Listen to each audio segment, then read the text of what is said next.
नमस्कार. आजच्या महाचर्चेमध्ये मी संजय बुसकुडे आपल्या सर्वांचं मनपूर्वक स्वागत करतो. आजचा आपला विषय आपण आत्ताच पाहिला की वैभव माय मराठीचे, आणि ज्या मराठीबद्दल आपण अनेक शतकांपासून बोलतो, जो जिव्हाळा आपला आहे, सांस्कृतिक जीवनाचा अविभाज्य भाग आहे. मग ग्रामीण विभाग असो, शहरी असो, अमृताचे पैजा जिंके असो किंवा लाभले आमास भाग्य बोलते मराठी असो, किंवा त्याच्याही पलीकडे जाऊन जी भाषा आपल्या मुखातून बाहेर पडल्यानंतर खऱ्या अर्थाने आपण समृद्ध झालो असं आपल्याला वाटतं, तसा आजचा या महाचर्चेचा विषय खूप महत्त्वाचा आहे. आणि त्याच्या पलीकडे या महाचर्चेमध्ये सहभागी होणाऱ्या व्यक्तींची नावं जेव्हा आपण पाहाल, त्याच्यानंतर आज आपल्याला खरं तर दुग्ध शर्करा योग आहे असं म्हणावंसं वाटेल. आपल्याबरोबर आज कोकण मराठी साहित्य परिषदेचे संस्थापक अध्यक्ष, ज्येष्ठ साहित्यिक, पद्मश्री, ज्यांच्याबद्दल बोलावं किती तेवढं कमी असे मधुबाई अर्थात मधु मंगेश कर्णिक आपल्याबरोबर आहेत. ज्येष्ठ कवयित्री नीरजा आणि विचारवंत आपल्याबरोबर आहेत, ज्यांच्या गाण्याने आपण समृद्ध झालो आणि जे बोलल्यानंतर त्यांनी कुठेच थांबू नये, स्वल्पविराम कशाला मराठीत आला असं जिथे आपल्याला वाटतं, असे प्राध्यापक कविवर्य प्रवीण डमणे जे आपल्याबरोबर आहेत.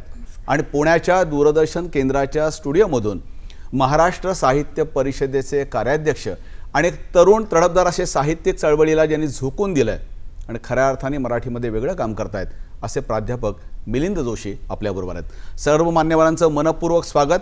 आणि अर्थातच भाई, पहिला मानाचा विडा आपल्याकडे की मुळामध्ये आपण जर का पाहिलं तर या सगळ्या गोष्टींमधला वैभवशाली इतिहास जेवढा आज आपल्याला सांगता येईल, त्याच्याकडे एक नुसता कटाक्ष जरी टाकला तर आपल्याला त्याचा सारांश आज काय सांगता येईल. कारण आपण जेवढा भूतकाळ पाहिलात आणि जेवढा वर्तमानामध्ये आठवतोय तो सर्वात महत्त्वाचा आहे. वैभव मराठीचं, ही मराठी भाषा वैभवशाली आहेच, ह्याबद्दल काही दुमत नाही. 1500 वर्षाच्या आधीपासून, म्हणजे 2000 वर्ष म्हणू आपण, 2000 वर्ष या महाराष्ट्र देशामध्ये मराठी लिहिली जाते, बोलली जाते, संवाद केला जातो, लिहिली जाते. आणि आज आपण जी चर्चा करणार आहोत ते वैभवाचं पूर्वस्मृती, पूर्वस्मरण तर होणारच, करावंच लागेल. आणि आजची मराठीची स्थिती, मधल्या काळातली मराठीची स्थिती आणि मराठीची सगळी स्थित्यंतरं, वैभवाचा काळ कुठे होता, गतवैभवाचा काळ कसा होता, मध्यंतरीचा उच्चांक केव्हा गाठला मराठीने, आणि पुन्हा मराठीचा वैभव काळ आठवण्याची किंवा मराठीबद्दल आंदोलन करण्याची, वैभवाचं पुन्हा स्मरण करण्याची पाळी आज आलेली आहे. पण आम्हाला वैभवाबद्दल सांगा ना. वैभव तर किती सांगावं तेवढं थोडं आहे. कारण ज्ञानदेवांपासून जर का आपण पाहिलं, त्याच्या अलीकडचेही 7व्या शतकापासूनचा मराठीचा उल्लेख मगाशी आपण चर्चेमध्ये केला, त्याच्याबद्दल थोडक्यात जर का सांगायचं नवीन पिढीला ठरवलं तर काय सांगता येईल? मराठीला भारतीय भाषा ज्या आहेत त्यामध्ये उत्तम वारसा हा एक लिखित आणि मौखिक दोन्ही अंगाने आहे. ज्ञानेश्वरांचा आपण उल्लेख केला, तो खरंच आहे. यादव काळामधले ते मोठे कवी होते, पण त्याच्या आधीसुद्धा 7व्या-8व्या शतकामध्ये सुद्धा मराठी लिहिली गेली होती, बोलली गेली होती. या महाराष्ट्र देशी किंवा या भारत देशामध्ये परदेशी प्रवासी यायचे. चिनी प्रवासी युएनएस संघ नावाचा, तर मार्को पोलो येऊन गेला. हे सगळे महाराष्ट्रात येऊन गेले आणि महाराष्ट्राचं त्यांनी निरीक्षण केलं, जगातल्या लोकांच्यावर, जगाच्या भाषेचं, मराठ्या लोकांचं, माणसांचं, प्रदेशाचं, भूगोलाचं, आणि ते लिहून ठेवलं आहे की मराठी भाषेचा किती वारसा मोठा आहे. आणि त्याच सुमाराला एक उद्योग नावाचा ग्रंथ लिहिला गेला त्या काळचा, म्हणजे 700-800 शतकामध्ये. आणि त्यांनी मराठी माणसाची आणि भाषेची वैशिष्ट्य लिहून ठेवली आहेत. निर्णले, गंडिले, उल्लविरे, तत्थ मराठे, ही मराठी त्यावेळची भाषा. जी जी. त्यावेळच्या भाषेमध्ये सुद्धा उत्तम ग्रंथ रचना झाली. आज ते उपलब्ध असेल किंवा त्याबद्दल फार स्मरण करता येत नाही, परंतु मराठी माणसाची वैशिष्ट्ये सांगितलीत की मराठी माणूस कसा, तो धट्टा कट्टा, सावळा, काटक, अभिमानी आणि भांडखोर. तो भांडखोर पण अजूनही आपला टिकलेला आहे. जी, हा भांडखोर पण. जी. तर त्या काळातला भांडखोरपणा सोडून द्या, पण आपण भाषेबद्दल बोलताना भाषेमध्ये जो भांडखोरपणा जो असतो जास्त, ती भाषा समृद्ध असं मी म्हणतो. खरी गोष्ट, अगदी बरोबर आहे. आम्ही कोकणी माणसं बरोबर म्हणतो. भाषा पण उत्तम लिहितो, बोलतो आणि त्याच्यामध्ये प्रतिभेची अभिव्यक्ती करतो. मला असं वाटतं की जी भाषा ओव्यानी आणि शिव्यानी समृद्ध आहे, पण आपण ओव्यांचा विचार करणार आहोत. त्यामुळे अमृतातही पैदा आपण त्या म्हणाल त्याप्रमाणे भावार्थ दीपिका ही जी ज्ञानेश्वरांनी आपल्यासमोर दीपिका ठेवली, त्यामधलं मराठीचं वैभव अगदी अलीकडचं 700-800 वर्षापूर्वीचं, त्याच्या आधीचंही आहे, परंतु परदेशी प्रवासाने त्याचं वैभव जाणून घेतलं. आणि ज्यांनी गीता, भगवद्गीता जो आपला बृहद ग्रंथ आहे या देशाचा, भारत देशाचा, ते आपल्या देशीकार लेण्यामध्ये आणला, गीताई करून, गीतेच्या स्वरूपामध्ये, बरोबर, आणि ज्ञानेश्वरीच्या स्वरूपामध्ये सुद्धा. तो हे लेणं हे इतकं वैभवशाली आहे की आजही ज्ञानेश्वरांचं पसायदान म्हटलं आपण की आपण रोमांचित होतो. खरी गोष्ट आहे. पसायदानाचा उल्लेख आपण करतोय. आता वारीचे दिवस आहेत आणि वारीमध्ये काल देखील काश्मीरमधल्या एका तरुणीने त्या ठिकाणी, मुस्लिम भगिनीने त्या ठिकाणी पसायदान सादर केलं आणि संपूर्ण वारीमध्ये वेगळा संदेश देण्याचा प्रयत्न केला. नीरजा, आपली सगळी जी पिढी मुळामध्ये आहे, आपण आमच्यापेक्षा ज्येष्ठ आहात, ही जी सगळी पिढी मुळातल्या त्या वैभवशाली मराठीचा वारसा पुढे नेणारी पिढी आहे. थोडंसं मागे सिंहावलोकन करताना या पिढीला त्या मराठीबद्दल काय वाटतं? आमची पिढी, त्या पिढीचा विचार केला म्हणजे जी आम्ही 70-80च्या दशकामध्ये मोठे होत होतो, त्या पिढीचा विचार केला तर हा वारसा मला वाटतं त्यांनी पुढे नेलेला आहे. कोणत्या अर्थाने की जे सगळं म्हणजे वाङ्मय असेल, आपलं काव्य असेल, संत परंपरेतलं जे सगळं आपल्यापुढे संचित आलेलं आहे, हे सगळं मला वाटतं वाचन होतं ह्याचं. मुख्य म्हणजे त्या काळामधल्या मराठी मीडियमच्या शाळा होत्या, मराठी माध्यमांच्या शाळा होत्या आणि सगळ्यांचं शिक्षण मराठी माध्यमामध्ये झालं होतं. वाचनाचे धडे लहानपणापासून मिळत होते. म्हणजे शाळांमध्ये सुद्धा त्या काळामध्ये एक वाचनाचा तास असायचा दर शनिवारी. आणि त्यामुळे अगदी साने गुरुजींपासून म्हणजे ज्ञानेश्वर, तुकाराम हे वाचले नंतर आणि कळायलाही लागले हळूहळू. पण जी सुरुवात होते लहान मुलांची ती आम्ही साने गुरुजींपासून आपण सगळ्यांनीच केलेली असं मला वाटतं, आपल्या पिढीतल्या सगळ्यांनी. त्यामुळे त्या पिढीतल्या लोकांनी आतापर्यंत म्हणजे माझ्या बरोबर असलेले कदाचित आज ते साहित्य क्षेत्रात नसतील, ते संगीतात नसतील, कुठेतरी नोकऱ्या करत असतील, पण ही सगळी माणसं वाचतायत अजूनही आणि हा सगळा वारसा पुढे आणतायत. त्याला कारण सुद्धा त्या काळातली आपली जी सगळी मराठी माध्यमाची पाठ्यपुस्तकं होती, त्या पुस्तकांमध्ये एकूण संपूर्ण एक काय म्हणायचं आपण, संत साहित्यापासून, लोकगीतांपासून ते अगदी आधुनिक मराठीपर्यंत प्रत्येक भाषेत म्हणजे प्रत्येक फॉर्म जो होता सगळे नवरस होते. एकूण एक म्हणजे त्याच्यामध्ये कविता, म्हणजे आजही तुमच्या कविता लक्षात आहेत. म्हणजे आपली पिढी सहज कुठे पिकनिकला गेली की आपण सहज कविता म्हणत राहतो त्या, म्हणजे पिवळे तांबूस ऊन कोवळे सारखी कविता असेल, एखादी कविता गुणगुण दाखवा, आजीचे घड्याळ कुठली कुठली त्यावेळी. अगदी मला आठवते कवी बींची कविता होती आपली, गायी पाण्यावर काय म्हणून आल्या, काग गंगा जमुना या मिळाल्या, उभय पितरांच्या चित्त चोरटीला, कोण माझ्या बोलले गोरटीला. इतक्या सुंदर कविता होत्या आणि त्या आपण वाचत होतो, ऐकत होतो आणि पाठ करत होतो आणि आजही ते आपल्या ज्या वृत्तामध्ये त्या आपल्या सगळ्या मनामध्ये आणि याच्यामध्ये बसलेल्या आहेत त्या तशाच्या तशा बसले. त्यामुळे हे अतिशय म्हणजे कविता असू देत, कादंबरी असू देत किंवा त्या काळामध्ये लिहिली गेलेली नाटकं असू देत, ही सगळं एक वैभव होतं आपल्यासाठी. म्हणजे विशेषतः केशवसुतानंतरचा जो आपण आधुनिक मराठीचा काळ म्हणतो आहोत, तो काळ अतिशय समृद्ध काळ असं म्हटलं गेलं तर वावगं होणार नाही. अगदी म्हणजे आम्ही कोण म्हणून काय पुसता ते केशवकुमारांचं आणि केशवसुतांचं आम्ही कोण म्हणून काय पुसता, आम्ही असू देवाचे दिधले जग हे आम्हा खेळावया, असे इतके सुंदर कविता त्या काळामध्ये होत्या. मर्ढेकरांची कविता असू देत की बालकवींची असू देत, पण प्रत्येक कवितेने, प्रत्येक धड्याने, प्रत्येक म्हणजे अगदी मला आठवतं नासी फडक्यांचा आम्हाला अनुभव आणि अनुभूतीसारखा धडा 9वीला होता. म्हणजे आज मुलं म्हणतात की आम्हाला मराठी खूप कठीण वाटते. मला कळत नाही की 9वीच्या पुस्तकामध्ये अनुभव आणि अनुभूतीसारखा धडा आम्ही शिकलेलो आहोत आणि तो पूर्ण वैचारिक असलेला लेख होता, समीक्षात्मक होता.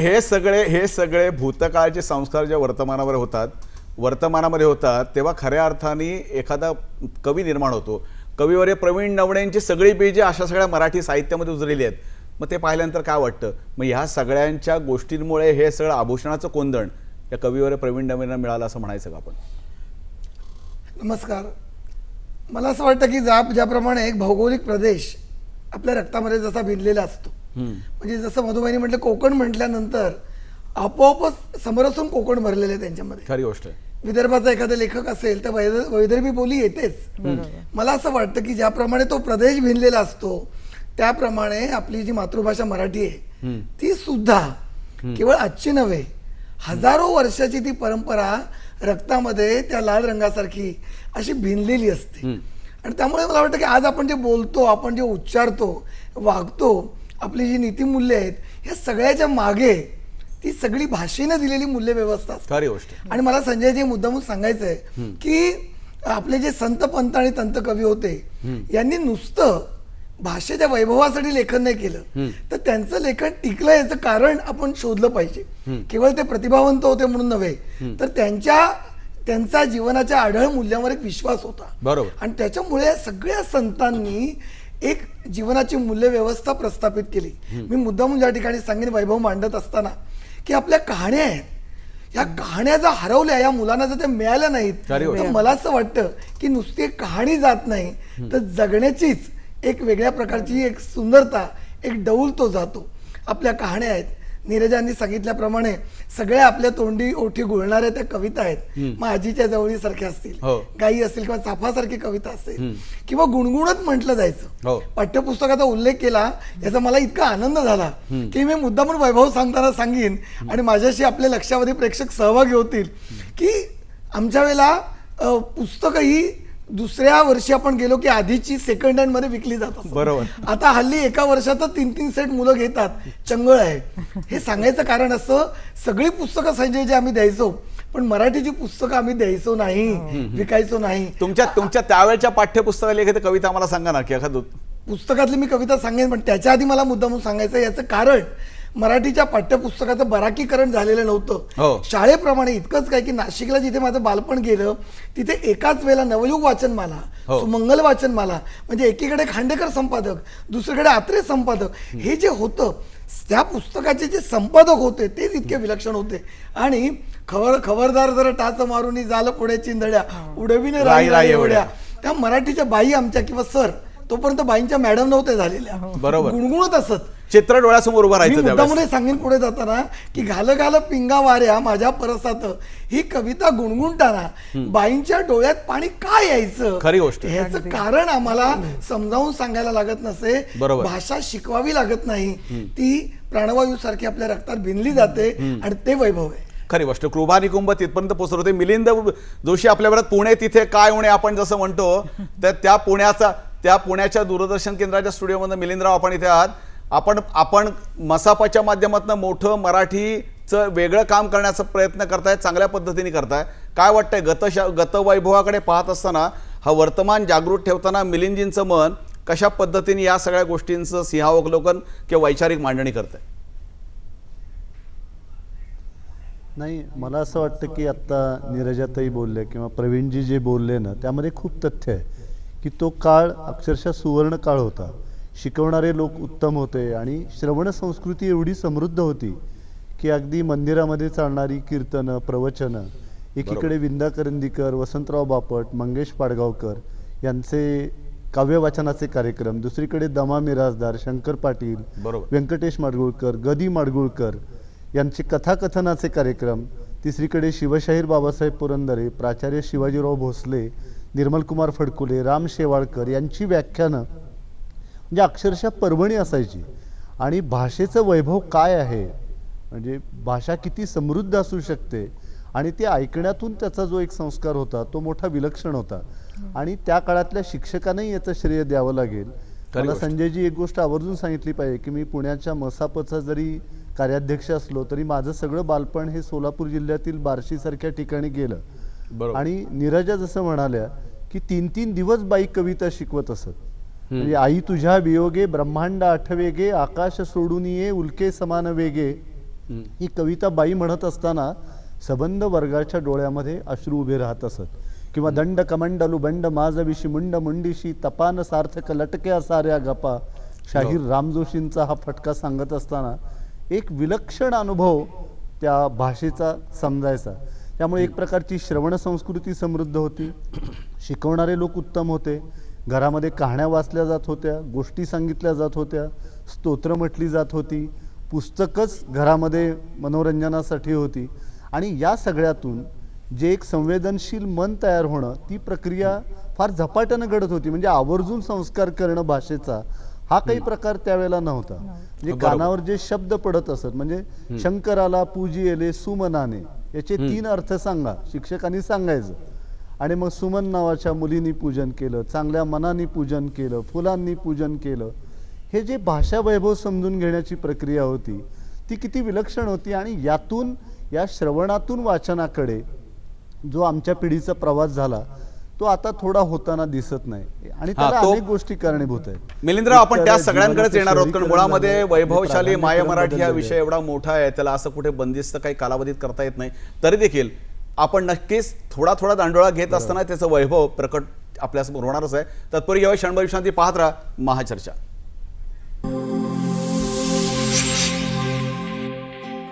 नमस्कार, महाचर्चेमध्ये पुन्हा एकदा स्वागत. वैभव माय मराठीचे मधुभाई, मुळामध्ये आपण श्रीपू भागवतांचा त्याकडचा काळ, मौदेच्या आपल्या गप्पा गोष्टी, त्यातून खऱ्या अर्थानं साहित्याची निर्मिती, ह्याच्याविषयी छोटीसं इतिहासातली आठवणी आम्हाला सांगा ना, कारण खूप भारावलेल्या गोष्टी आहेत, खूप मोठा परिघ आहे, थोडक्यात आपण सांगू शकाल?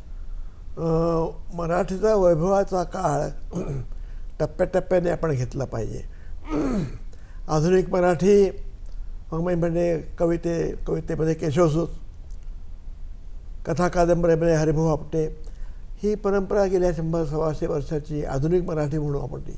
आणि खरोखरी पूर्वीचं मराठी वैभवशाली होतंच, संत वाङ्मय म्हणा, श्री ज्ञानेश्वरी म्हणा, किंवा त्या आधीचं सुद्धा. परंतु अलीकडच्या काळातलं मराठी किती श्रीमंत झालेलं आहे. हे कथा कादंबरी नाटक ललित लेखन असे निरनिराळे वाङ्मय प्रकार आहेत. त्या सर्वांच्याकडे नजर टाकली तर आपण तो म्हणता सत्यकथेचा काळ, श्रीपू भागवतांचा काळ म्हणजे सत्यकथेचा काळ, त्या काळाचा मी प्रतिनिधी आहे. 60 वर्षापूर्वी मी लिहायला लागलो. त्यावेळी खरोखरच सांगतो संजय की मराठी वाङ्मयाला एक इतका उच्चांक गाठला होता. कथा कादंबरी ललित वाङ्मय, कथेमध्ये मी लिहितो त्यावेळी जवळजवळ 10-15 लेखक आम्ही, रणजित देसाई, शंकर पाटील, मिराजदार, पुंडलिक, चिरमुले, जयवंत दळवी, शन्ना नवरे, वप्पू काळे, मधुमंगेश कर्णिक, खानोलकर, जी किती नावं सांगू. आणि एकापेक्षा सरस कथा लिहित होते. आणि आम्हाला उत्तम व्यासपीठ सत्यकथेचं मिळालं. त्याचवेळी आणखी अनेक चांगली मराठी मासिकं होती. तो मराठी मासिकांचा, नियतकालिकांचा वैभवाचा काळ होता. इकडे मुंबईमध्ये सत्यकथा होती, वीणा होतं, वसुधा होती, वसंत मासिक होतं.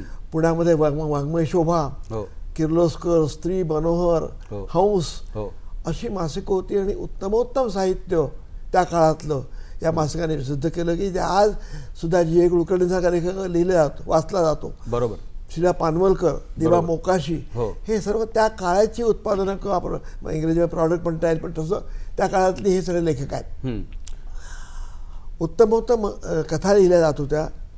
तेंडुलकरांचा उदय त्याच वेळी झाला. खरी गोष्ट. नाटक, वैभवशाली नाटक, द्रष्टा साहित्य, आणि ललित वाङ्मय, इरावतीबाई, दुर्गाबाई, त्यानंतरच्या काळामध्ये कुरुंदकरांसारखा एक विचारवंत लेखक, आणि त्याच्याही आधी राभी जोशी, किती मंडळींनी मराठी साहित्य समृद्ध आणि श्रीमंत केलं. खरी गोष्ट आहे भाई. आपण म्हणला त्या पद्धतीने इतकं समृद्ध केलंय, पुढे बदललेल्या काळामध्ये कोसल्यासारख्या गोष्टींनी आपल्याला वेगळं भारावून टाकलं.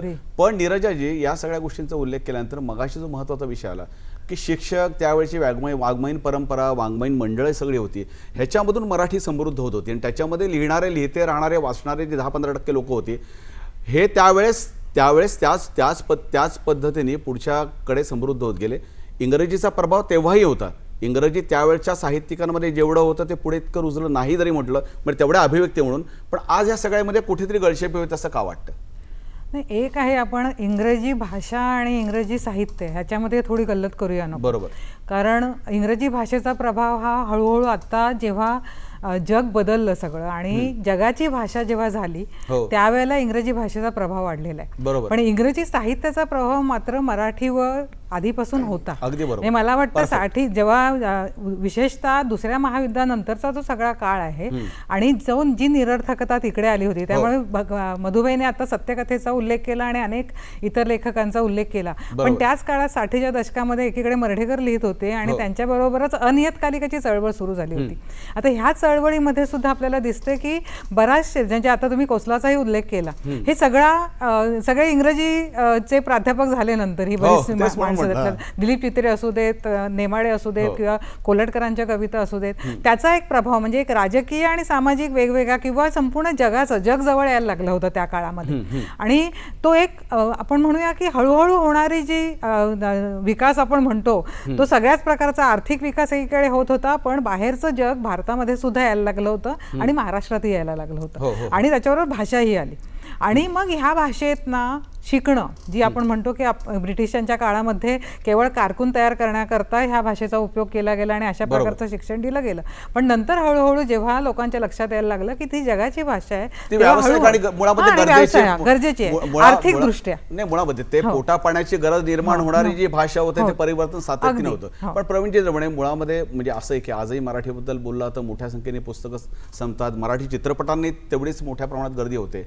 हे सगळं पाहिल्यानंतर पुन्हा एकदा तोच की शिक्षक हा मूळ हेतू, पण मुळात आपण प्राध्यापकात हे जर का पाहिलं तर आज जे प्रमाण ज्या पद्धतीचं मराठीचं आहे, जे मागे जाते की पुढे जाते असे नेहमी चर्चेचा विषय होतो. तुम्हाला काय वाटतं? तुम्ही अनेक ठिकाणी फिरता, अनेक गावांमध्ये आपण आपल्या कवितांचे प्रयोग करतात, तर आपल्याला त्यातनं जाणवत असेल? नाही, हाच मुद्दा जरा पुढे नेऊन मी असं म्हणेन की जो मातृभाषेवर, आता आपण मराठीविषयी बोलतोय म्हणून, की ज्याचं निस्सीम प्रेम असतं तो स्वाभाविकच इतर भाषांवरही प्रेम करतो. आणि त्याच्यामुळे एका भाषेवर ज्या प्रेमाची जी ऊर्जा आहे ती तुम्हाला अन्य भाषांवरचं प्रेम सुद्धा शिकवत असते. त्यामुळे अभिमान आणि दुराभिमान याच्यात मुळात फरक आहे. आपल्याला कुठलाही दुराभिमान नाही, अभिमान आहे. बरोबर. याचं कारण काय संजयजी?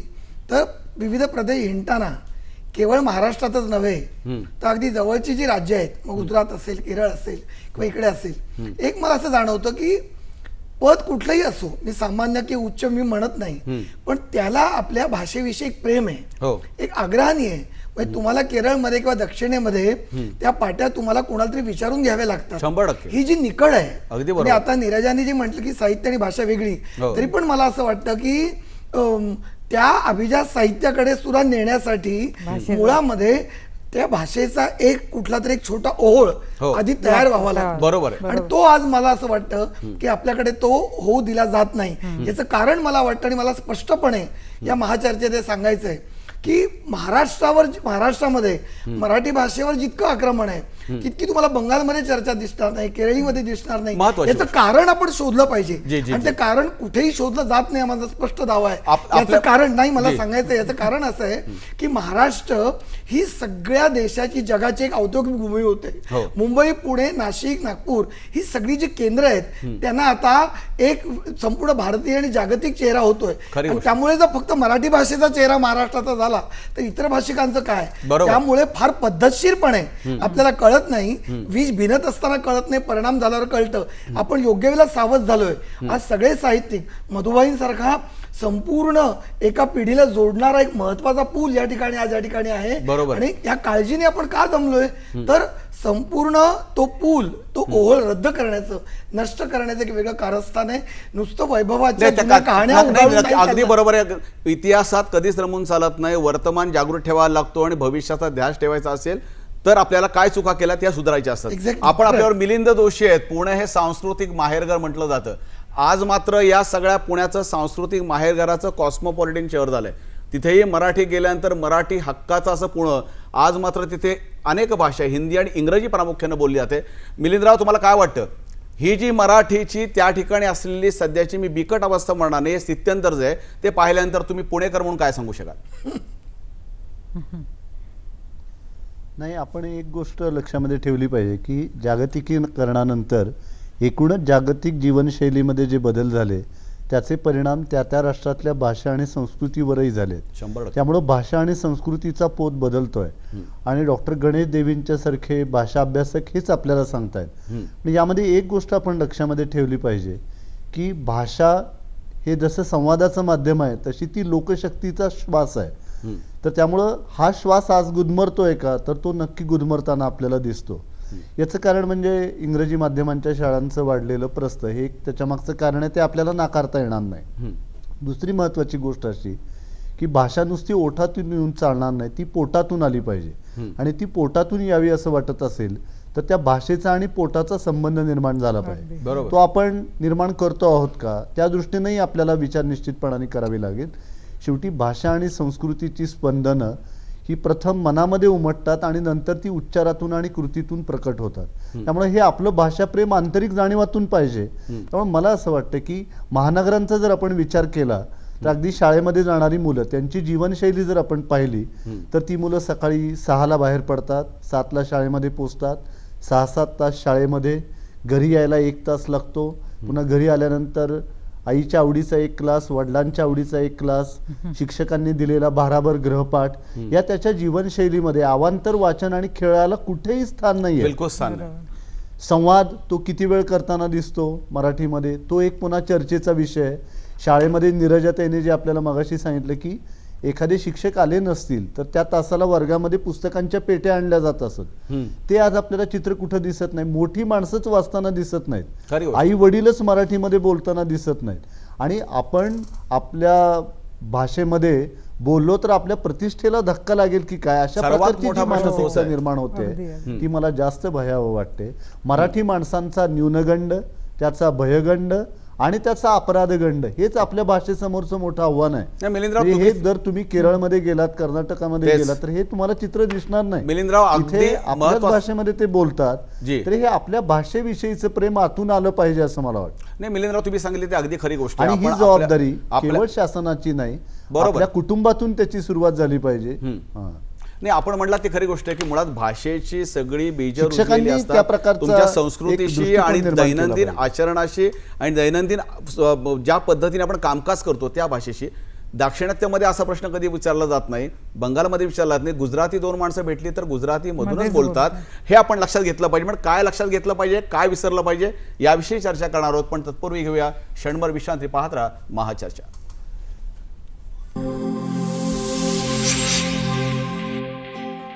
महाचर्चेमध्ये पुन्हा एकदा स्वागत. आपण माय मराठी, वैभवशाली माय मराठी असा विषय घेऊन बोलतोय.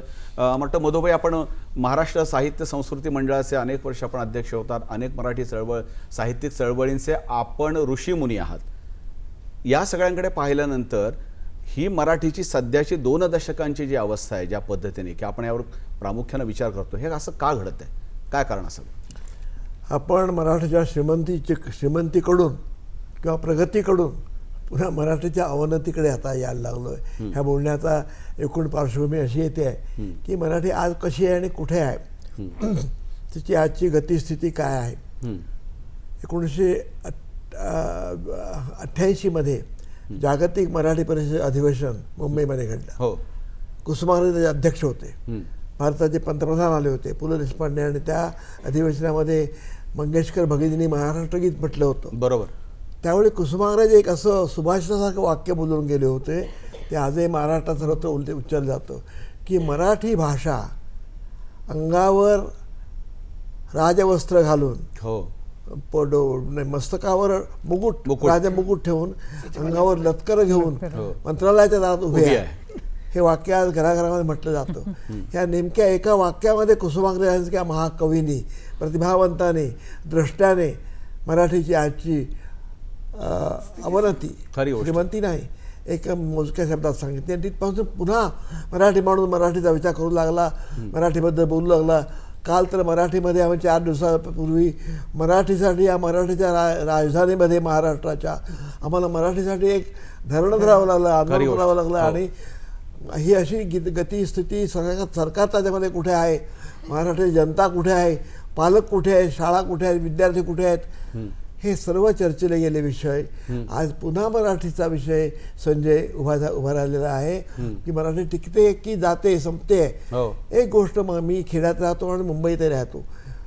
संबंध ग्रामीण जीवनाचा मोठ्या प्रमाणात नागरीकरण चाललेलं आहे. हो. माझं गाव तर पूर्णपणे बदललेलं आहे. त्या ठिकाणी मराठीपेक्षा अन्य भाषा बोलल्या जातात. हो. मी मराठी शाळा चालवतो.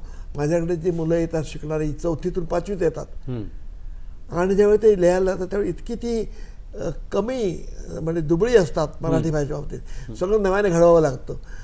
शिक्षक चांगले असले पाहिजेत, शाळा चांगल्या असल्या पाहिजेत, शिक्षणाचा ढाचा चांगला असला पाहिजे. मराठी मूळ कुठल्याही भाषेचं जे मूळ आहे शिक्षण ते शिक्षण सशक्त असलं पाहिजे. आणि नीरजाने म्हटलं त्याप्रमाणे की भाषा शिकताना भाषा वेगळी आणि साहित्य वेगळं हे दोन विचार वेगळे हे दोन विचार वेगळे केले वेगळे पाहिजे. आहेत. नीरजाची मुळामध्ये पण महत्वाचा मुद्दा आहे जे आपण वास्तवतेचा विचार करतोय. मुळामध्ये जी भाषा पोटाची गरज भागवू शकते, जे मागाशी मिलिंदनी पण त्याचा उल्लेख केला होता, ती निश्चित टिकली जाते. पण ज्या पद्धतीने हे परिवर्तन येते की पुढच्या 3 दशकामध्ये येणार आहे, त्यामुळे हा बदल येणार आहे, अपरिहार्य आहे. पण हे टिकवणं कसं आवश्यक आहे, काय वाटतं? कारण हे सगळे बदल का होत आहेत? कारण पोटाची गरजेची भाषा मराठीमध्ये मला पोट भरता येत नाही, मला इंग्रजी शिकलंच पाहिजे. पण इंग्रजी शिकत असताना मराठी कशी शिकली पाहिजे याकरता शिक्षण व्यवस्थेत आमूलाग्र बदल करण्याची काय गरज आहे? आपण प्राध्यापिका आहात. मला वाटतं हा जो न्यूनगंड आहे ना सगळ्यांच्या मनामध्ये, तो पहिल्यांदा आपल्याला काढून टाकायला पाहिजे की भाषेविषयीचे न्यूनगंड ज्याला निर्माण होतात ना तिथेच तुमची भाषा मरत जाते पहिल्यांदा.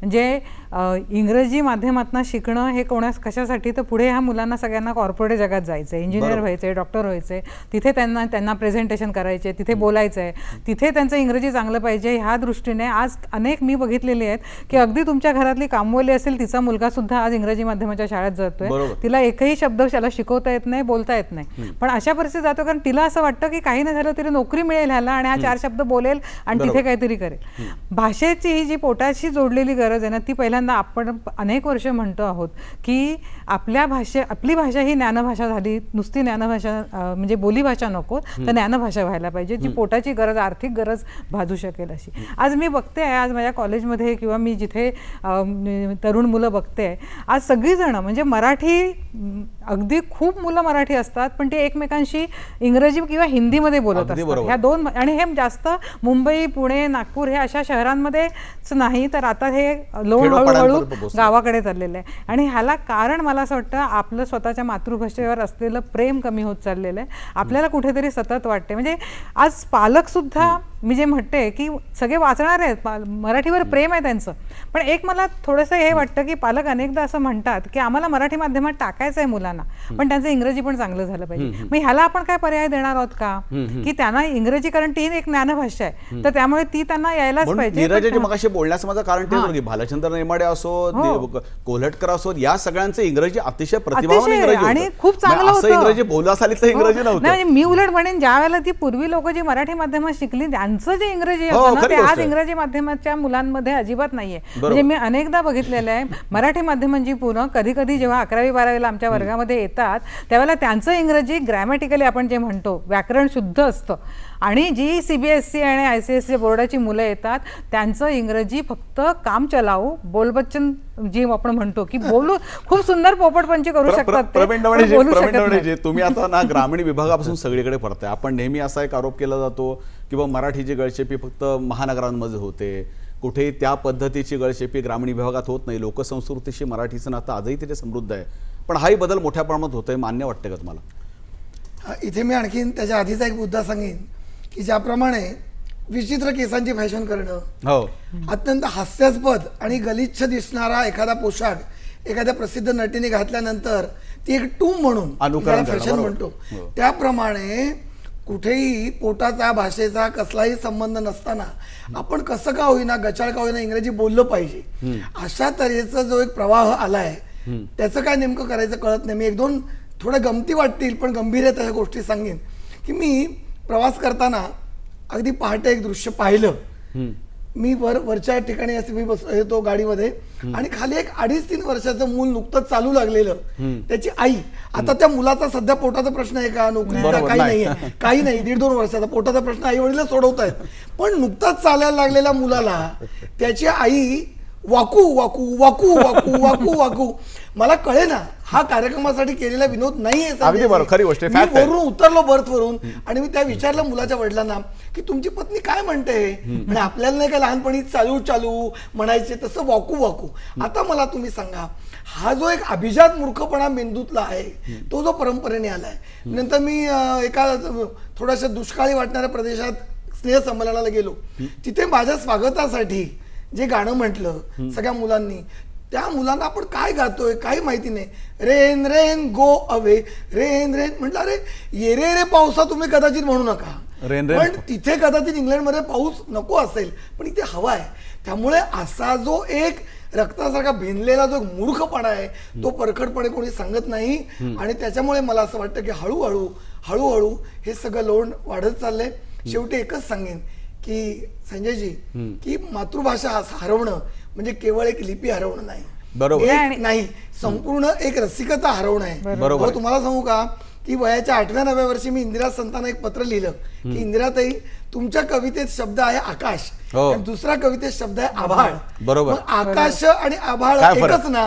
त्यांचं उत्तर मला आलं की नाही प्रवीण, निरभ्र ते आकाश आणि भरून आलेलं ते आभाळ. आभाळ. आता ळ अक्षरामध्ये आता- जे जळ मधलं उतंबलेपण आहे ही कानाची संवेदना मला मला सांगा ना, दिली. इंदिरा आज ती संतांच्या हरवली. इंदिरा संतांची कविता तुम्ही आता आम्हाला ऐकवाल, लाडकी बाहुली, आम्हाला सांगा तुम्ही जेव्हा ऐकवाल त्यावेळेस तेव्हा आम्हाला खऱ्या अर्थाने समृद्ध झालं असं वाटेल. ती नव्हे पण रंगरंगुल्या साना सावल्या गवत फुला रे गवत फुला असा कसा रे मला लागला तुझा लळा रे तुझा लळा. खरी गोष्ट. मी तुम्ही ना हा विषय का माझ्याकडे काढू नका माहिती का, आतमध्ये ना भरलेल्या आणि फुटलेल्या शाळ्यासारख्या कविता येतो नुसतं व्हायला लागतात. मग नको नको रे नाही, पावसा. तुमचं शहाळा अख्खा महाराष्ट्र नेहमीच अशा पद्धतीचा गोडवा घेत असतो. मिलिंदराव तिथे बसून ह्या सगळ्या अनुभूती घेत आहेत पुण्यामध्ये, मुंबईकरांचे सगळे डोस ते पाहत आहेत. पण पुणेकर म्हणून मिलिंदराव डोस या नाही, सगळ्या मनापासून. गोष्टींकडे आपण संपूर्ण राज्यामध्ये हे सगळं काम पाहताय महाराष्ट्र साहित्य परिषदेच्या माध्यमातून.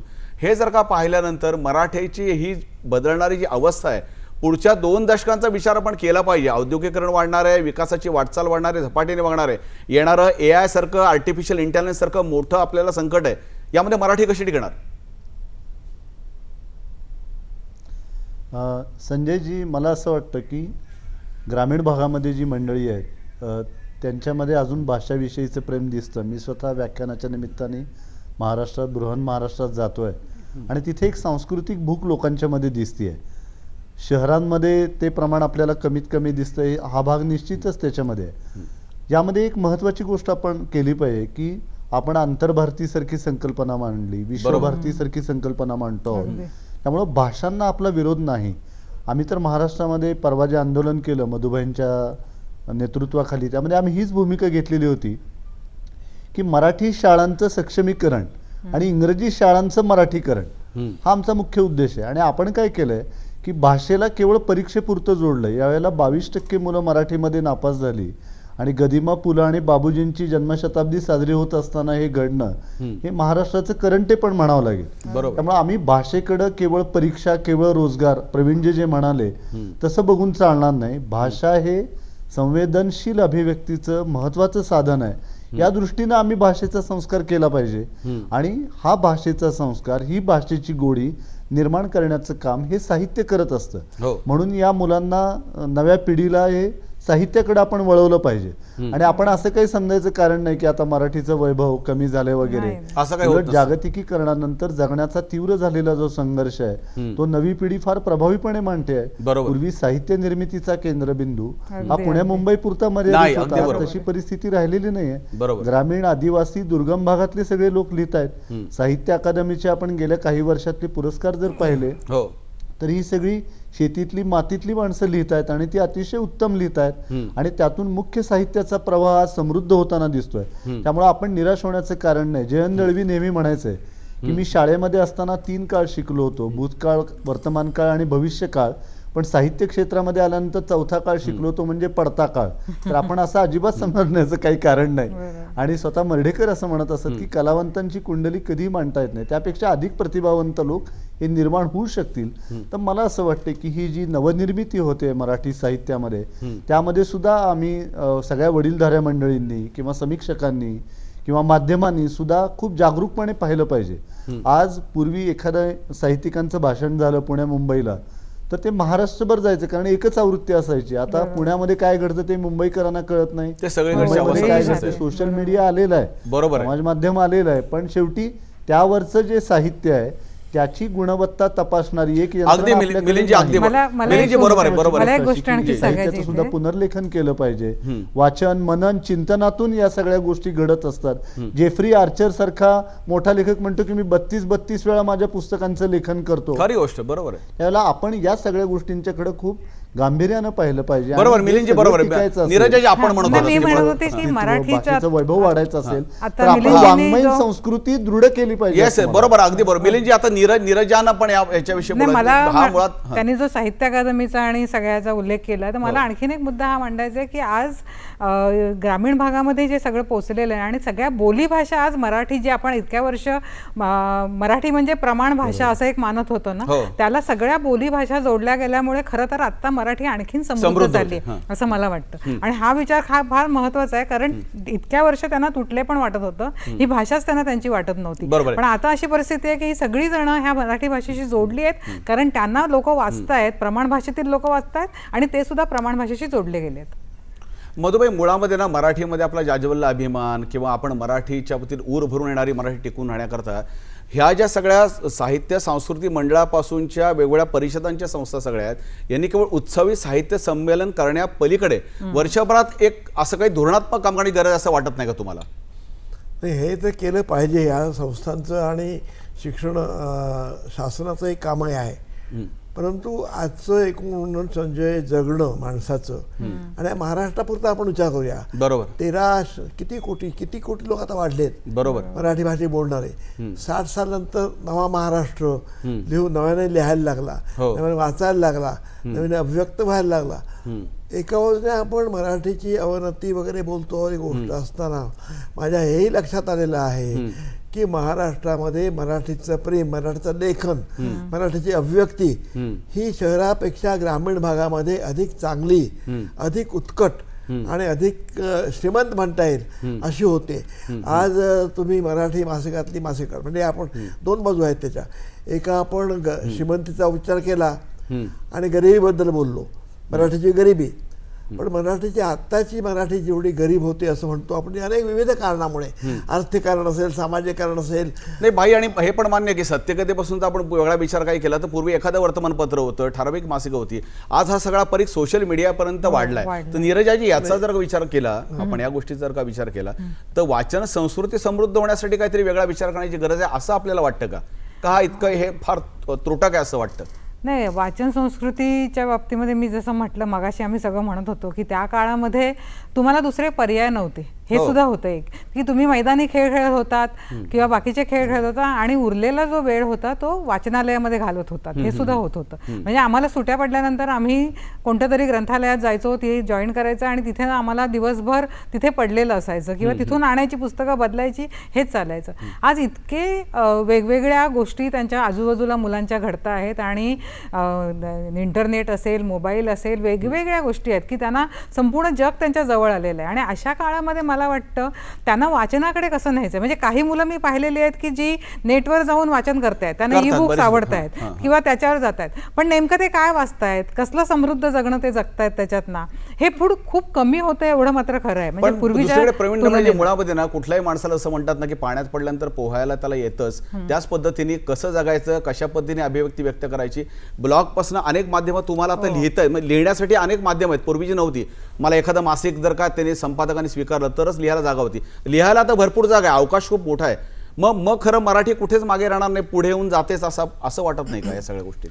थोडीशी चर्चा पुढे जाताना मला एवढ्यासाठी मागे यायचं आहे, कारण आपण जर वैभव आहे, परंपरा टिकवून आहे, खेड्यातले सगळे सशक्तपणे लिहितो आहोत आणि पुन्हा एकदा हा जो सूर आपण जर तो गडद केला तर मला असं वाटतं असा एक संकेत पुन्हा चुकीचा जाण्याची शक्यता आहे. मग आंदोलन कशाला?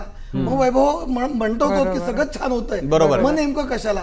इथे मला फक्त माझ्या दृष्टीने एक म्हणावं असं वाटतंय की जी पिढी लिहिते, खेड्यापाड्यातून लिहिते, बोली भाषेचा प्रभाव आहे, ती पुन्हा 25-27 नंतरची आहे. पुन्हा आज वयाची 5 वर्षापासून जी 15 वर्षाची आहे त्याची कुठेतरी काळजी आहे आणि त्यांची संख्या पण कमी आहे. त्यांची संख्या कमी आहे, इथे काहीतरी पोहोचण्याची एक गरज आहे.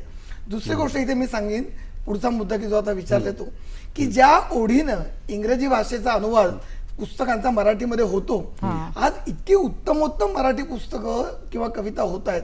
मला तुम्ही सांगा ना की ज्यांचं उत्तम इंग्रजी आणि मराठी दोन्ही आहे, तर मराठीचं एक उत्तम पुस्तक इंग्रजीत न्यावं अशा तऱ्हेची यंत्रणा किती आहे बरोबर. हे मुळात सांगितलं जात नाही. हे इतकं आग्रहाने सांगितलं पाहिजे की आपल्याकडचे पेंडशे म्हणा, मधुबाई म्हणा किंवा ही सगळी मंडळी जर नेली त्या ठिकाणी, नीरजांसारख्या सर्वोत्तम कविता लिहिणाऱ्या कवयित्री आहेत, तर तिकडे गेल्या म्हणजे आपण मी अनुवाद म्हणून मासिक पाहतो मायबोली, बरोबर. इतक्या वेगवेगळ्या तऱ्हेच्या कानाकोपऱ्यातल्या कुठले हिब्रू, झुलू, कुठल्या सर्वोत्तम कविता आहेत, पण आपल्या त्या भाषेत जातात का? मला असं वाटतं ठामपणे आपल्याला ज्यांना इंग्रजी उत्तम येतं आणि मराठी येतं त्यांना सुद्धा मराठी साहित्यिक तिकडे नेण्यात कमीपणा वाटतो.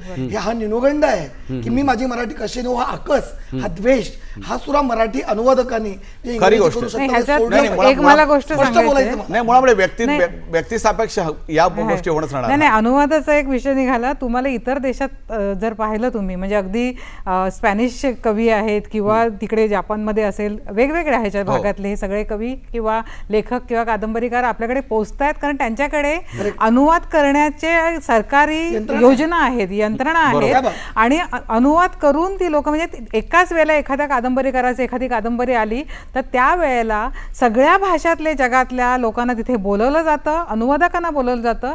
अगदी आपल्या भारतात ना कितीतरी अनुवादक तिकडे जातात आणि हिंदी आणि मराठीत मगाशी म्हणलं ना की मुळात हा पुढे एक व्यक्तिसापेक्ष भाग आहे जो प्रगल्भ त्या ठिकाणी कशा पद्धतीने काय त्यांनी स्वीकारायचं आणि कसं न्यायचं. मराठी आपण मनोवृत्ती पण आहे. आता अगदी बरोबर ना, आपण आता अंतिम टप्प्यामध्ये आहोत. मला वाटतं मिलिंदजी आपण अत्यंत थोडक्या शब्दामध्ये सांगा की हे सगळं समृद्धतेचं वैभव आहे असं पुढे त्याच पद्धतीने नेण्याकरता प्रत्येक मराठी माणसाने काय योगदान देणं गरजेचं असं वाटतं? मला असं वाटतं की पहिल्यांदा त्यांनी मराठीमध्ये बोललं पाहिजे, मराठीमध्ये लिहिलं पाहिजे, मराठी वाचलं पाहिजे. जागतिकीकरणानंतर आपली जी आर्थिक ऐपत वाढली आणि आपल्याकडे आर्थिक समृद्धी आली, तो पैसा मॉल, मल्टिप्लेक्स, पावभाजी ज्यूस सेंटरमध्ये जितक्या सढळ हाताने आपण खर्च करतो तितका पुस्तक खरेदीसाठी का करत नाही? ही आर्थिक समृद्धी येत असताना आपली सांस्कृतिक श्रीमंती वाढावी, आपली भाषेची समृद्धी वाढावी यासाठी प्रयत्न आपण केले पाहिजेत. आणि मला असं वाटतं की हा प्रयत्न आतून झाला पाहिजे, तो करण्याची फार गरज आहे. आणि सुरेश भटांनी जे म्हटलेलं आहे की मीच मजला आसवांनी भिजवू कशाला, एवढेसे दुःख मी सजवू कशाला, चाय मी खातो मराठीच्या दुधाची, मी दुसऱ्याचे उंबरे झिजवू कशाला. तर हे त्यामुळं दुसऱ्या भाषा तुम्ही जरूर शिका, पण मातृभाषेवरचं प्रेम थोडंही कमी होऊ देऊ नका. कारण भाषा ही संवादाचं माध्यम आहेच, पण ती संवेदनशील अभिव्यक्ती करण्याचं एक अतिशय प्रभावी माध्यम आहे. आणि आपली मराठी भाषा की ज्या मराठी भाषेच्या वैभवाविषयी आपण बोललो, कणखर देशा, राकट देशा, दगडांच्या देशा, तिथपासून म्हणजे आपल्यातली मराठीपणाची ज्योत तेवत ठेवणं जास्त महत्वाचं आहे असं मला वाटतं. कारण आपण या सगळ्या गोष्टींच्या मध्ये मराठी संस्कृती तर हरवत चाललेलो नाहीत ना, हा खरा महत्वाचा प्रश्न आहे. मध्यंतरी अशोक नायगावकर भेटले होते आणि सहज बोलताना म्हणाले की मी सोलापूर पासून पुण्यापर्यंत प्रवास करत होतो, तर मला सगळीकडे पंजाबी पदार्थ मिळत होते पण मराठी पदार्थ कुठेही मिळत नव्हते जे आवडीने खावेसे वाटत होते. परिस्थिती का निर्माण झाली? आपण अनेक वेळा आपण म्हणतो की आपण साहित्य संस्कृती, आमची क्रीडा संस्कृती, आमची कला संस्कृती, तर या सगळ्यांच्या विषयी जतन आणि संवर्धनासाठीचे एक गांभीर्य मराठी माणसांच्या मनात निर्माण होणं. आपण कायमच उत्तरेच्या सांस्कृतिक आणि युद्धाच्या सगळ्याच पार्श्वभूमीवर सातत्याने आहोत. आपण जर का पाहिलं तर मधुबाई पुढे नेण्यासंदर्भात प्रत्येक मराठी माणसाचं योगदान तुम्ही सांगा, आपण ज्येष्ठ आहात. नाही हे तर आहे, प्रत्येक माणसाने मराठीबद्दलचा एक जागरूकता दाखवली पाहिजे. भाषेच्या बाबतीत बोलण्यामध्ये, अनुवाद वाचण्यामध्ये, लिहिण्यामध्ये. मी एका आंतरराष्ट्रीय विद्यापीठावर सिनेट मेंबर होतो, महात्मा गांधी हिंदी. त्याच्यामध्ये महाराष्ट्र देशातले सगळे लेखक होते, म्हणजे मृदुला गर्ग होत्या, आपले बेंगॉलमधले लोक होते.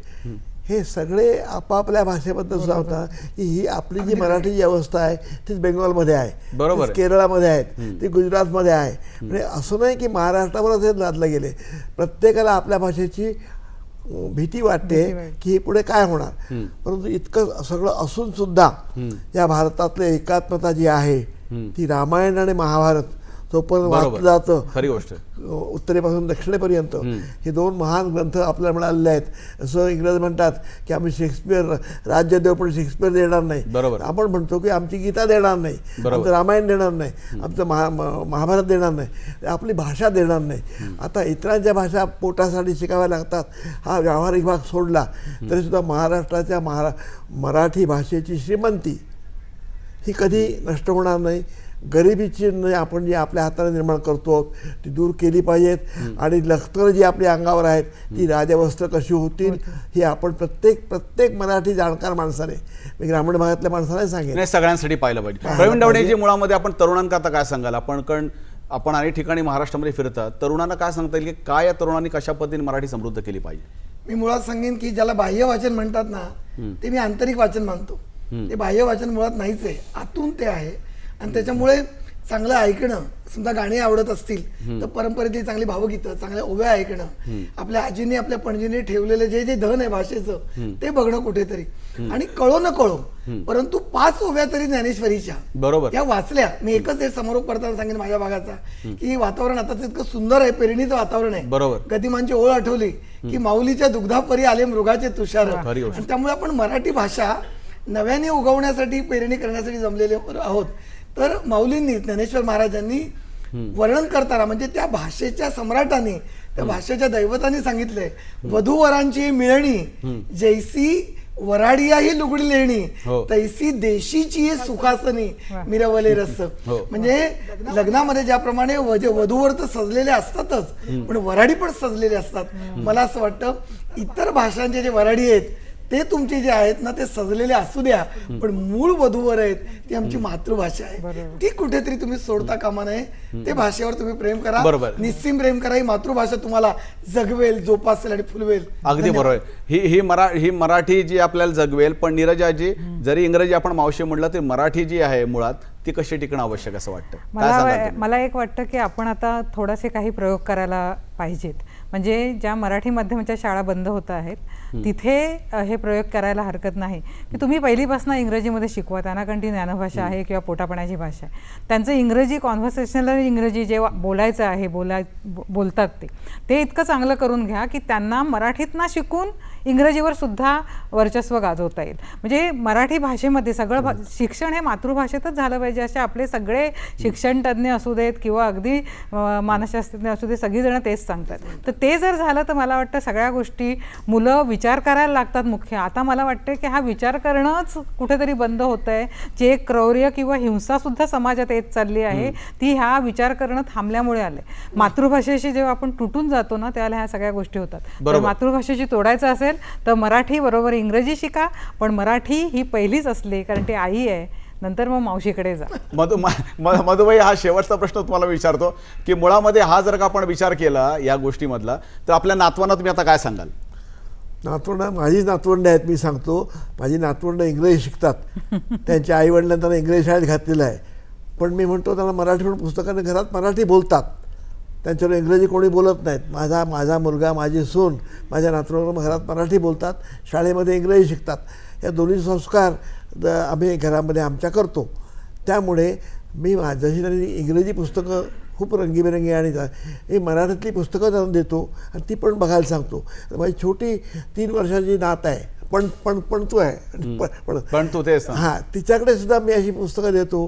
ती बरोबर मराठी उचलते कारण तिला फुलपाखरू अमकं तमकं बघायला आवडतं आणि त्याच वेळी ती इंग्रजीमधल्या कविता मला म्हणून दाखवते.